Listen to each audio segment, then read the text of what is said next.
Shalom, selamat pagi, selamat hari Minggu untuk kita semua. Kembali kita berjumpa dalam Renungan PMK Kataros, edisi Minggu 16 Agustus tahun 2026. Firman Tuhan bagi kita terambil dari kitab Efesus pasal 4 ayat 31 sampai 32. Demikian bunyi firman Tuhan. Segala kepahitan, kegeraman, kemarahan, pertikaian, dan fitnah hendaklah dibuang dari antara kamu. Demikian pula segala kejahatan. Tetapi hendaklah kamu ramah seorang terhadap yang lain, penuh kasih mesra dan saling mengampuni, sebagaimana Allah di dalam Kristus telah mengampuni kamu. Tema renungan kita hari ini, lepaskan agar hatimu hidup. Saudara kekasih, dalam kehidupan sehari-hari tidak ada hubungan yang selalu berjalan mulus.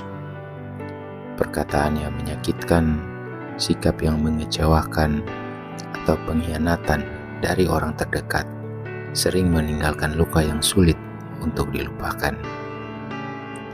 Banyak orang memilih menyimpan rasa sakit karena merasa mengampuni berarti membenarkan kesalahan.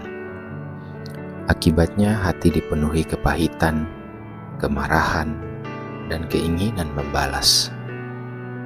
Tanpa disadari, beban itu terus dibawa kemanapun ia pergi, sehingga sukacita perlahan menghilang dan hubungan dengan Tuhan maupun sesama menjadi terganggu.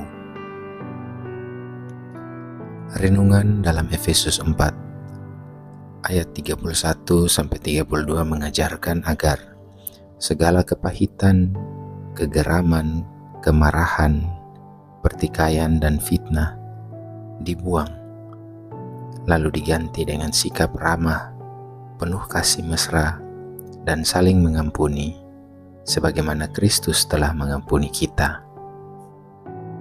Pengampunan bukan berarti melupakan begitu saja kesalahan orang lain, melainkan memilih melepaskan hak untuk membalas dan menyerahkan keadilan kepada Tuhan.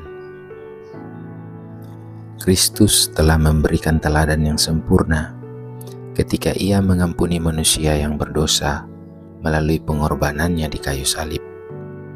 Karena kita telah menerima kasih karunia yang begitu besar, kita juga dipanggil untuk menunjukkan kasih yang sama kepada sesama. Yesus menegaskan dalam Matius 6 ayat 14 bahwa orang yang mengampuni akan menerima pengampunan dari Bapa. Demikian pula dalam Kolose 3 ayat 13 mengingatkan agar kita saling mengampuni sebagaimana Tuhan telah mengampuni kita.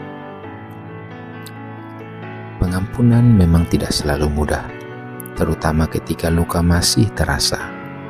Tetapi Roh Kudus memampukan setiap orang percaya untuk melakukannya.